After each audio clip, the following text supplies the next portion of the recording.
The most significant thing or decision that I made in my life was when I chose to have an abortion at the age of 16.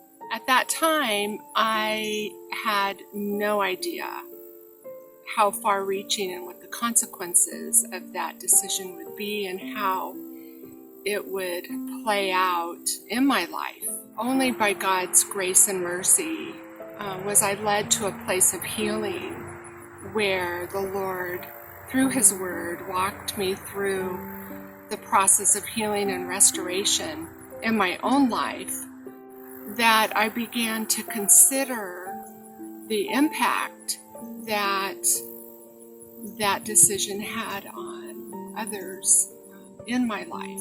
What the Lord brought to my mind was the young man who was the father of my aborted child.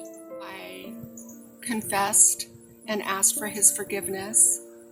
And at the end of our conversation, he pulled out his wallet to pay for our coffee. And at the same time, he took a piece of paper out of his wallet and just kind of slipped it over to me.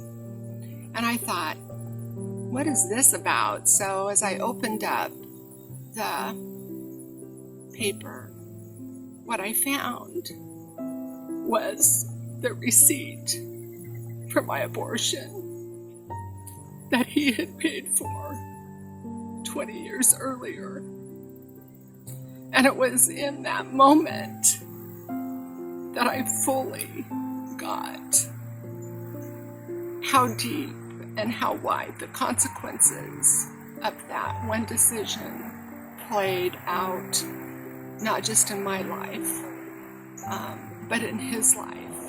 At that point, he had been married and divorced. He was on his third marriage, and he had been in jail with drugs. It was very clear that no one can escape the consequences of abortion.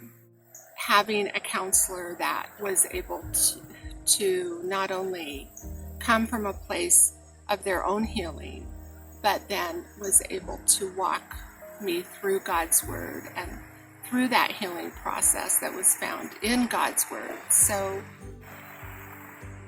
there is freedom, and I just would encourage anyone that may be suffering to know that there is a place where you can find that freedom.